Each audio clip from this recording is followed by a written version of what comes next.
are now listening to the War Report Podcast Network. What is everybody? Welcome back to the College Loop Podcast, episode 171 of the College Loop Podcast. I am Dylan Larck, at your boy Tank on Twitter. And of course, with today being February 27th, that means that we have officially begun the spring season of football season, as the Auburn Tigers are officially back on the field as a team, practicing, looking to figure out who is going to be the starters whenever the season comes in just a few months. And by that, I mean like 6 months. We're about half a year away from football being back. And with that, I mean, we've had a little theme going on here where we have just been doing way too early predictions for every single thing to go on with Auburn football. And I think a nice little segue into the start of spring football is kind of looking at something that I've heard a lot. I think Paul Feinbaum talked about this week about Auburn, an 8-4 season being like overachieving for Auburn football, which I don't know if I fully believe that 8 wins is the ceiling. It's definitely something that I think is very feasible, because I'm going to go through the season and kind of go through games that I kind of think are certified wins, losses, and tosses, if you will. But I'll just go ahead and get right into that and just get right into it. So I'm just going to go game by game, kind of give a little, like a sentence or two analysis, because of course spring just started. We don't really know nothing about any of the teams in football. The teams you predicted to be good could be bad. The teams predicted to be bad can be good. We don't know yet because spring just started. But start off with Alabama A&M. It's kind of hard for me to believe that Auburn would lose to Alabama A&M, so I'm going to go ahead and consider that a big win. That's going to be the kind of win that you don't really know what you're seeing out of your team yet, no matter how impressive or unimpressive it looks, because that's always the first game of the season. So you're always with this first game jitters. So that's going to be a win for Auburn. I don't think I can knock on wood for that one, that Auburn starts off 1-0. Week 2, Cal, a team that definitely got better after they played Auburn. Brought in some guys from portal, kept their running back. I think that could be a toss-up, but with it being in Jordan-Hare Stadium, and it kind of depends on the time too. I think Auburn wins that game too. I think Auburn starts off 3-0, because next week after that in week 3 is New Mexico for homecoming. That is just a quick 3-0 start to Auburn football in 2024. And then starting off SEC conference play with Arkansas on September 21st. I'm going to give that a win for Auburn as well. So your 4th game in a row in Jordan-Hare Stadium, 4-0. I just say Arkansas is on a downward path under Sam Pittman. I don't see it lasting much longer after this season. I don't know if Sam Pittman's going to be the coach come the Battle Line rivalry at the end of the season, or like week 7, week 8, maybe. I don't think Pittman's going to be at Arkansas very long. So yeah, I think Arkansas's at 4-0, and then the season kind of takes a little bit of a turn as Auburn welcomes in newly SEC foe Oklahoma, who will be taking one of their first trips to the new look SEC. This game is a toss-up for me. I'm kind of leaning Oklahoma right now. I think Oklahoma kind of more set in stone on what they can be and what they are. Definitely with you starting a quarterback, I think Peyton Thorne definitely would be the starter in this world. I'm going based off of my depth chart. I think Jackson Arnold kind of has a talent over Peyton Thorne. I don't know if he has the production quite yet, but he's not very impressive in the bowl game with Jackson Arnold. But I think Oklahoma kind of the better team right now, so I'm leaning Oklahoma for that one. So I would say Auburn starts the season 4-1, and then you go into Athens in week 6. Not even gonna talk about this one very much. That's gonna be another loss. Then you have Missouri and Columbia, which a few years ago I would have said this has been a win. Not so fast. I do think that Missouri is very, very good. I think they're a team to definitely look out for, and just not just SEC, but the playoffs in general. So yeah, I think Auburn goes on starts off 4-0, ends that seven game stretch, or the first 7 games of the season 4-3, which isn't bad, because I'm predicting a close one for the Oklahoma game, and then you're playing two of the top teams in the country. Two teams are probably going to be in the top 12 range next year or this year. Then you have Kentucky, another team I'm kind of meh on. I'm leaning Auburn on that one, and I'm hoping I'm not being too biased with this one. This game's in Lexington, so I don't think it's going to be I don't believe this would ever be a blowout win for Auburn. But Kentucky, a team that did bring in a lot of portal players, and almost lost Mark Stoops, but kept him in Lexington. I'm kind of torn for this one. This is the game that I'm kind of like Auburn should win, but do they? I think Auburn wins this game close, like very close. So 5-3, and then nice little 2-game easy streak for Auburn right here. With Vanderbilt and ULM. Vanderbilt, I think, lost too much to be as competitive as they were 2 years ago. So that's going to be a win for Auburn. And then, of course, ULM, another good win for the Tigers as well. So that's 7-3 right off the bat. And then these last two are tricky because I definitely think Auburn could have lost another game within the mix. I mean, that Kentucky game is just tough for me to really predict.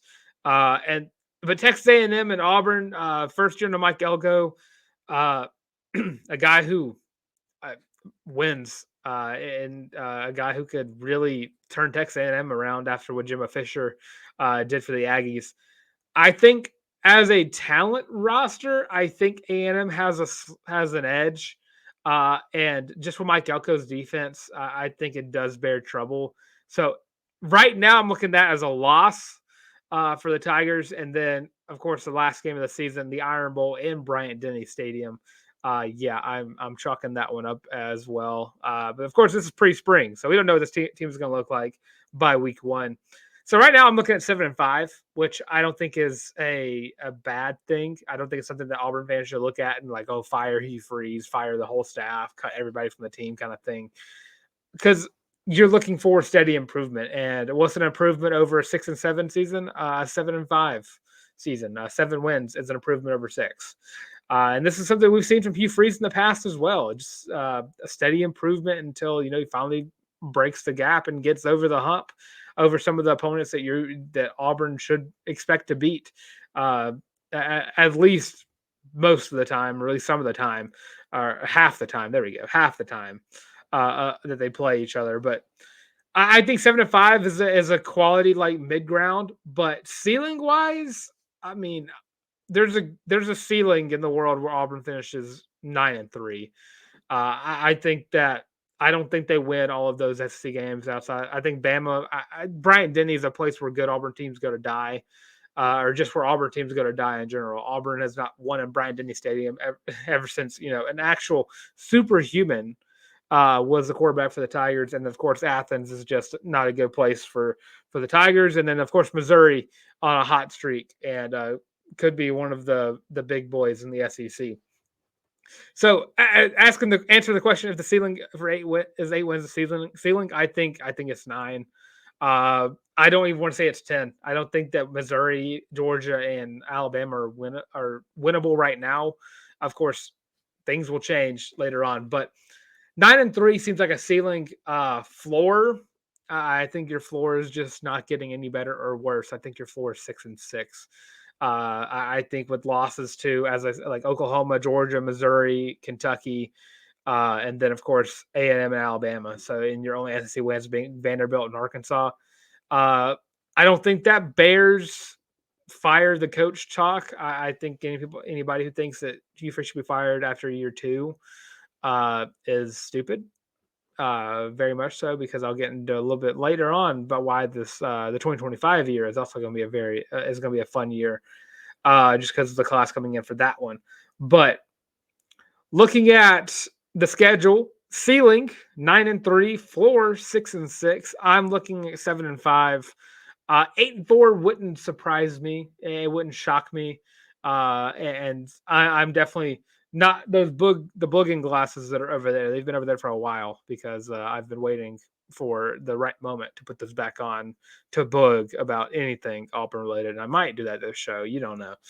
But Yeah, 6-6 floor, ceiling 9-3 right now before spring, because I believe this is going to come out before the guys even walk out on the field for the first day of spring practice. I think 7-5 is a pretty good spot for Auburn football right now, especially if you can get the bowl game. That's 8 wins. So 7-5, not a bad start right now for Auburn football in year 2 under the Freeze tenure. But looking at the class 2024 is one thing. Looking ahead to 2025 is a whole other bag, because Auburn currently has a number 7 recruiting class in the class of 2025 and just added their 9th commitment to the class in 4-star defensive back Devin Williams out of Buford, Georgia. And if anyone knows what Buford is, that is the home of the former number 1 quarterback in the class 2024, Dylan Raiola, and of course, one KJ Bolden, one of the top safeties in the class of 24 as well. And of course, Devin Williams coming in at 5'10", 165 per 24/7, 4-star number 14 overall corner in the country, number 18 overall prospect in the state of Georgia, and just on the verge of being a top 100 player in the country. And kind of reading through his scouting report, kind of watching what some of his highlights. Definitely, he's a very athletic player. He played both sides of the ball.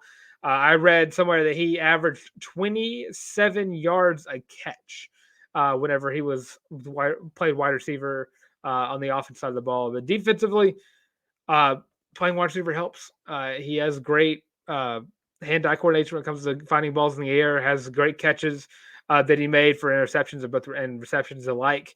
There were a lot of times where he kind of just put his entire body on the line to catch the ball, which is a good and a bad thing. It kind of just depends on where you are on the field, but very, very athletic guy. I can in a huge pickup for the Tigers. And just kind of look through the class. Devin Williams currently stands as the 3rd best player in the class of 2025, in Auburn's class 2025, right behind Malik Autry, the 4-star defensive lineman out of Opelika, who, if I had to guess, would probably be up there in probably the 5-star range at the end of next year. So Antonio Coleman as well, no defensive lineman out of Saraland. Both those guys could end up finding their way into the 5-star range. Devin Williams. Then you have Caleb Falk, the little brother of one Keldrick Falk, wanting to join his brother for probably the last year that they could play together before they both end up in the NFL, more than likely. Then you have another defensive lineman, Jordan Crawford. Another defensive lineman, Kalen Edwards, Ryan Gee, Hollis Davidson, and Spencer Dowland as well. So 1 offensive lineman, 2 tight ends, 4 defensive linemen, 1 edge rusher, and 1 cornerback in, of course, Devin Williams. So this class currently number 7 in the country. And of course, 7 in the country also translates to at this point, number 3 in the SEC. So huge pickup for Auburn football and getting Devin Williams. Can't wait to see how he develops just in his last year in high school, as well as whenever he gets on the plains as well. So another huge pickup, and it's just been huge pickup after huge pickup after huge pickup for the class 2025. Definitely a class that, if you think that this class finishing in the top 10 was impressive, I think this class could finish in the top 3, maybe top 2, if they keep recruiting the way that they are. And I think the only thing you're missing a couple of things in this class. I mean, I think you got to grab another defensive back just to add some more depth to an already great position. Get some more guys on the offensive line as well. You're loading up at the tight end position, which is really good. Ryan Gee. And, of course, Hollis Davidson, really, really good pass catchers and blockers. But I really think you probably need to add another wide receiver or add some wide receivers, add another DB, add some offensive linemen. And then, I mean, with today's climate of recruiting, you kind of gotta grab a quarterback. I just kind of have one in every class and just kind of fill it out. But Auburn, this class could definitely finish in the top 3. And I don't think people I don't think there's enough people talking about the fact that this recruiting class could be one of the best that Auburn has seen in a very long time. And that just might be me saying ever, or just a very long time, because I can't remember the last time Auburn finished higher than 3 in the recruiting rankings. So yeah, a huge pickup for Devin Williams. Congratulations for committing to the Auburn Tigers. And with that, we are getting ready for Auburn basketball. Before we get into the preview of Auburn at Tennessee, just want to go ahead and let y'all know, thank y'all for tuning into the show, whether you're watching it live, whether you're watching it later, whether you're listening on either Spotify, Podcast, or Amazon Music. And just make sure that if you are enjoying the show, like and favorite us, or 5 stars, whichever one that the platform you were enjoying the show on takes. And also, if you are on YouTube, you can leave a comment. Leave your ceiling and floor for Auburn football in 2024. And of course, leave your predictions for where you think this class will finish in the class of 2025 as well. And of course, if you've done all that, there's other ways you can support the show as well. It does cost a little bit of money, as in a awesome, very comfortable, feeling loopy, Warpoor Podcast Network sponsored or branded t-shirt in the Feeling Loopy t-shirt that comes in 5 different colorways. It is the most comfortable shirt you're ever going to wear in your entire life. I know I say that. I'm just beating a dead horse with that one, but I wouldn't say it so much if it were not true. This shirt comes in 5 different colorways. It comes in heather navy. It comes in black, heather black, and midnight heather gray. Very, very nice colors on all 3 of those shirts. And they are, again, only $25. And if you want to go get one, you can go to warport.com, go to the shop, and then find it right there on the first page. Or if you don't want to type all that out, which I completely understand, you just scroll down, link in the description of this video, and it'll take you right to the shirt. And there's also one at the end of the video. So if you're there at the end of the video, it's also right there is where to click on. But yeah, with that, Auburn basketball is traveling to Knoxville, Tennessee to take on the number 4 team in the country in the Tennessee Volunteers. Auburn, by ESPN FBI standards, sorry, just hit my mic. By ESPN FBI standards, Auburn is only favored 32% to win this game. Auburn potentially going into this game on Wednesday. This game comes out. This game is tomorrow, as the show comes out. Maybe another game without Jalen Williams, but you look back at that Georgia game, and we have been talking about it a lot about how great that team, how great this team looked against Georgia without Jalen Williams. But Tennessee, a whole nother beast behind DK Dalton Knecht. I think I'm saying that right. Who's averaging 20 points a game, 5 rebounds, 2 assists, shooting 40% from the 3-point line, 47 from the field. And of course, right after that, you have Jonas Aidoo, who is averaging 12 and 7 a game. And then, of course, Zakai Ziegler, who has been there forever at Tennessee, averaging 10, and then also putting up 5.8 assists a game as well. So you have 3 big heavy hitters right there scoring. And of course, Auburn has their own big 3, but right now it's kind of just a big 2, because we do not know if Jay will be in the game for the Tigers against Tennessee, which, I mean, it kind of depends on who the starting lineup will be for that game. I think you have to go in with that same 5 you went against Georgia if Jay Will is not available, because right now Chad Baker-Mazara, the way he played against Georgia, you just cannot keep him off the court long enough. Janai Broom averaging 16 and 8, just 1.4 rebounds away from averaging a double-double on the season. And this team that looking to get this win would be huge for Auburn basketball, not in just ways of getting a top 5 win and kind of really cementing yourself as one of the top teams in the country, and in terms of seeding for the March Madness tournament. This game could have dividends that could help Auburn propel themselves to SEC regular season champion. With this win, Auburn would move to 11-4.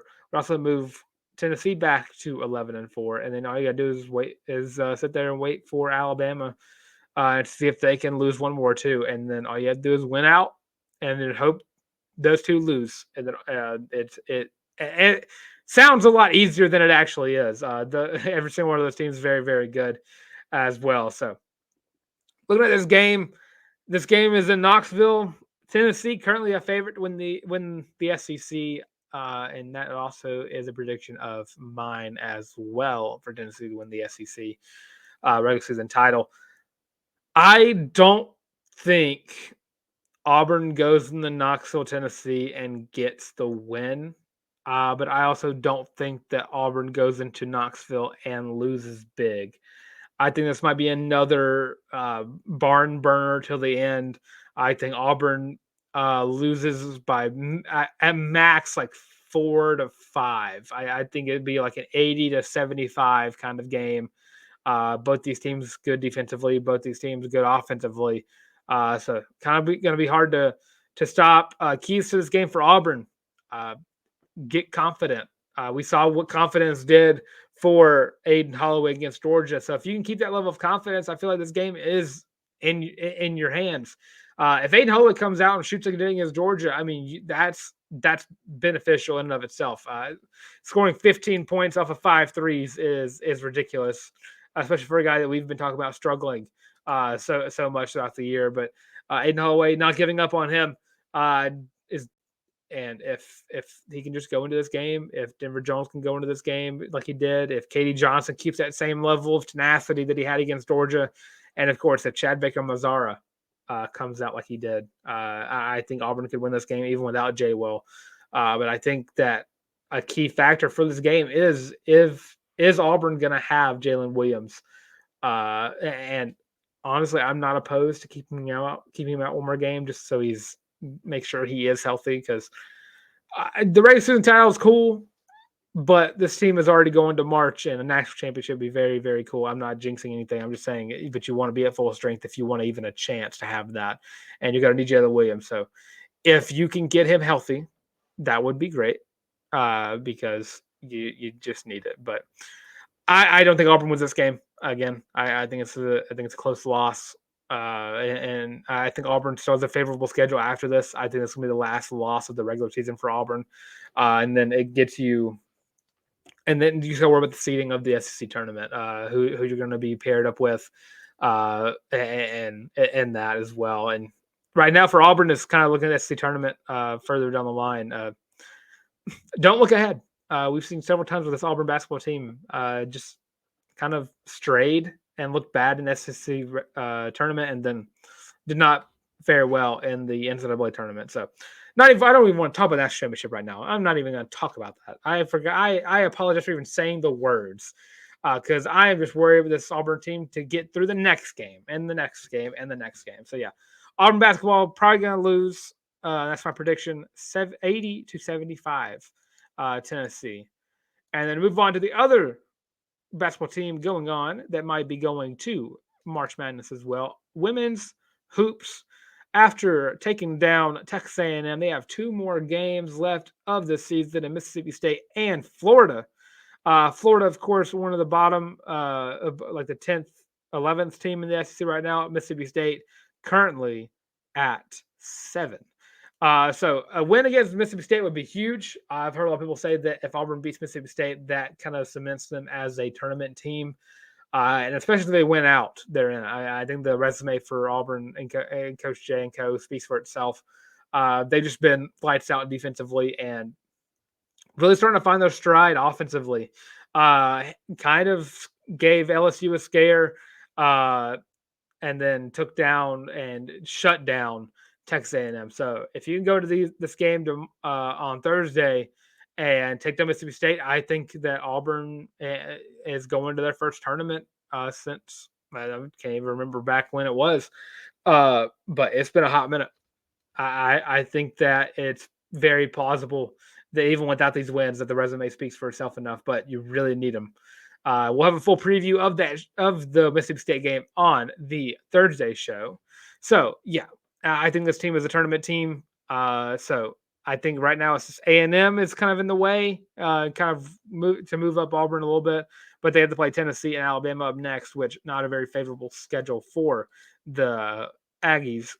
And then, of course, Mississippi State has Auburn left, and, of course, Missouri, which if they just split that, that's kind of feasible. And then Vanderbilt, of course, has Missouri and Georgia, which the bottom two teams in the SEC. So be kind of interesting if Auburn can pull it out and get up there in the top 7, 8, or 6 of the SEC. I think max is 6, but I think right now 7 is kind of what you want to shoot for.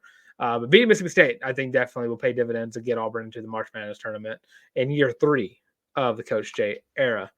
And then last two sports we have for today are, of course, on the diamond side of things. The Auburn Baseball has a midweek tonight. They play the Sanford Bulldogs tonight at 6 o'clock p.m. Central Standard Time.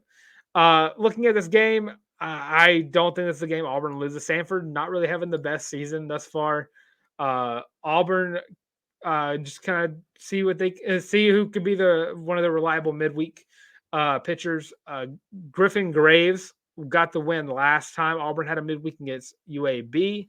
Auburn looking to probably throw another guy along those lines, trying to see Cooper McBride, Hayden Murphy, Cam Tilley, Tanner Bauman, Dylan Watts, just kind of seeing what works, seeing who can be reliable pitchers, to see if they can move anybody to the weekend to have closers and everything for weekend series. But of course, Sanford not having the best seasons right now, currently 4-3, has played one P5 opponent in UCF or Central Florida, let's call them that, and they got swept in that series.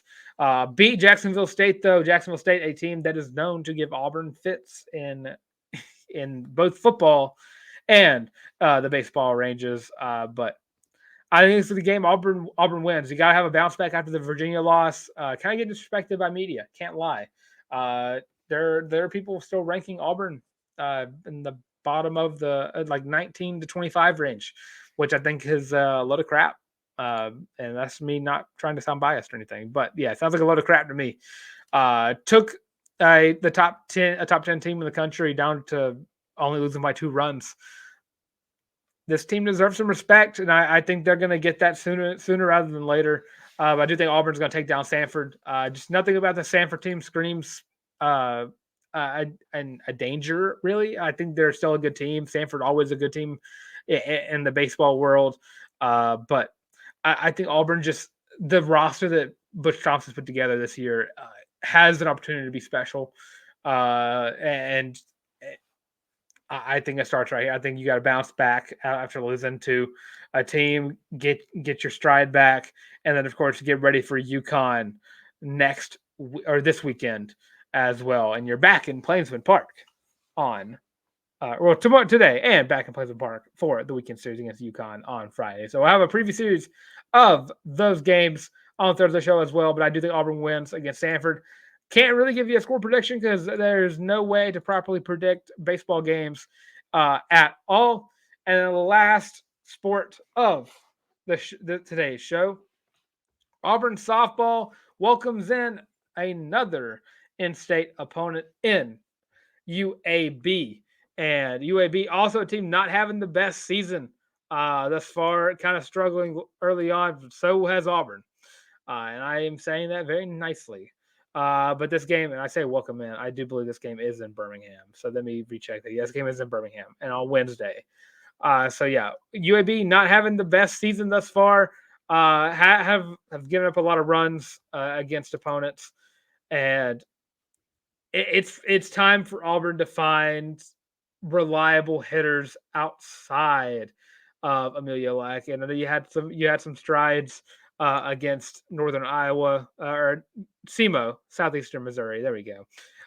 And that's third game of the series. But then UNI came back and you only beat them by 1, which UNI a better team than we expected. But it could also be the adverse effect of that as well. But right now you have 3 girls batting under 300. And then it just kind of trickles around all around that. But Amelia Larck has been been your most reliable power hitter. Currently leads Auburn in home runs with 5. Has a 14 RBI, which also leads the team. And she has just been on a roll thus far. But Auburn really needs to find, I don't want to say it like that, but someone else to help out with Amelia. You got to get some more. You got to get the ball. You got to get the ball down. You got to get some more RBI. You got to get some more hits. For lack of a better term. And I know it's like me preaching to the choir. Get more hits. Get more runs. Win by more. But you've been struggling lately, and that both the UNI games were pretty evident of that. You had one bad inning against UNI in that first meetup of last week's weekend. Words are hard. It's College Loop After Dark, by the way, so words are even more hard at night. Maddie Penta had a great weekend last week. You're going to be looking at girls like Emma Rolfe, AnnabelleWiedra to kind of take over the midweeks. You're really going to need that. And of course, you have so many other reliable pitchers to help out. I'm trying to remember there's been so many. I'm trying to remember the one who was there for the last midweek, but the schedule currently is not helping me out. So Milena Tabora, she had a very good outing whenever she first got in. And I think this would be a game for Emma Rolfe to really step up and show out, just to show that Auburn truly is one of the deepest in the country in terms of their pitching rotation. So I think Auburn wins this game. I think it's just because UAB is struggling. I think it kind of goes in the same path as Auburn Baseball, just playing a struggling midweek team, which helps. And another way to bounce back, get some runs, get some runs on the board, because it'll just do dividends for your confidence going forward. Because you were only a couple weeks away from Auburn taking on Missouri, and then of course after that week, you got Arkansas, which is Bree Ellis, who is probably not going to be the nicest person to the softball whenever it's going over the plate in front of her. So, of course, looking forward to that. Jane B. Moore Memorial is this weekend. And then, of course, you have a midweek. And then, of course, so 2 weeks from now, SEC Conference play starts. And this team still lacks an identity offensively at the plate. So, try to find that this week. If not, you got to find it this weekend. You're running out of time to kind of skate by against teams, and you can't rely on Maddie Penta forever because the bats aren't there. You're going to struggle. So I think Auburn's going to win this game. I don't know. Again, very hard sport to predict. So with that, that's all I have for today's show. I am Dylan Larck, @boytank on Twitter. Also got me on Instagram as well at Dylan Larck at DYLARCK. And, of course, if you're looking for me anywhere else, you have me right here on the College Loop. Just like, comment, and subscribe. Leave your thoughts for Auburn football. What do you think what is your prediction for the record in 2024? What is your predictions for the upcoming sporting events going on, whether they be basketball, baseball, softball, all of those as well. And, of course, if you're looking for us on the College Loop, it's going to be literally everywhere on Twitter, Facebook, TikTok, Instagram, the works, all of those at the College Loop. If you need visual aids, there's one right there for me, @boytank and Dylan Larck. And of course, there's one up there for the College Loop. And of course, you're tired of seeing our faces, completely understand it. I completely get it. But we have audio versions of the show if you're tired of that. If you're not tired of voices yet, and you're tired of faces. Spotify Podcasts, Google Podcasts, and of course, Amazon Music. And of course, all that being said, thank y'all for watching. And this has been the College Loop Podcast.